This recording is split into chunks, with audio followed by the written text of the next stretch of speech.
శ్రీ పవన్ కళ్యాణ్ గారు డిప్యూటీ ముఖ్యమంత్రి అయినాక the first showdown between the YCP and Shri Pawan Kalyan in the form of boycotting Harihara Veeramallu. ఇక్కడ చెప్పాల్సింది ఏంటంటే వైసీపీ వాళ్ళ పథకం ప్రకారంగా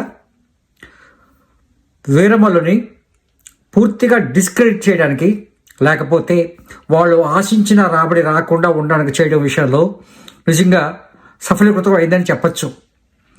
ఇప్పటికీ 120 crores వరకు కూడా ఆర్జించిన వీరమల్లు 350 కోట్ల రూపాయలు సంపాదించగలదా? అసలు నిర్మాతలు ఆశించినట్లుగా, అభిమానులు అభిమానించినట్టుగా 1000 కోట్ల క్లబ్లో చేరగలదా అంటే అది చాలా కష్టమని చెప్పచ్చు.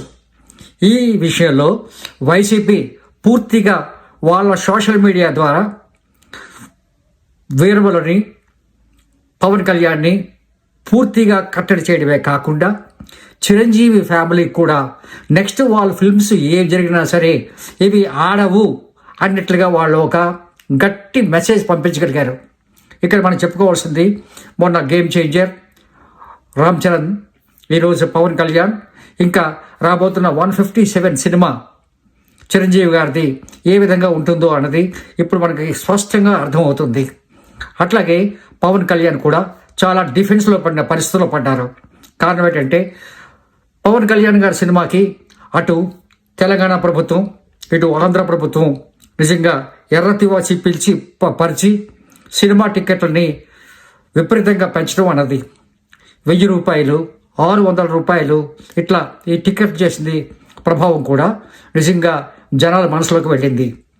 నిజంగా చెప్పాలంటే ఇది పవన్ కళ్యాణ్ గారికి చాలా కఠినమైన పరీక్షా సమయం. ఆయన తాలూకా పొలిటికల్ ఇమేజ్ కూడా దెబ్బతినే పరిస్థితి పూర్తిగా వచ్చింది. వైసీపీ అప్పర్ హ్యాండ్ తెచ్చుకుంది అని చెప్పడంలో ఎటువంటి అతిశయోక్తి లేదు. ఈ పరిస్థితుల్లో పవన్ కళ్యాణ్ గారు ఏ విధంగా వైసీపీని ఎదుర్కోగలరు అన్నది చెప్పాలంటే నిజంగా చాలా డౌట్ఫుల్. అండ్ నిజంగా YCP social media is very powerful compare to the other, and other medias are not able to compete with YCP social media. Thank you very much. With more details analysis we will come forward. Thank you very much. Shri Pawan Kalyan గారు deputy ముఖ్యమంత్రి అయినాక the first showdown between the YCP and Shri Pawan Kalyan in the form of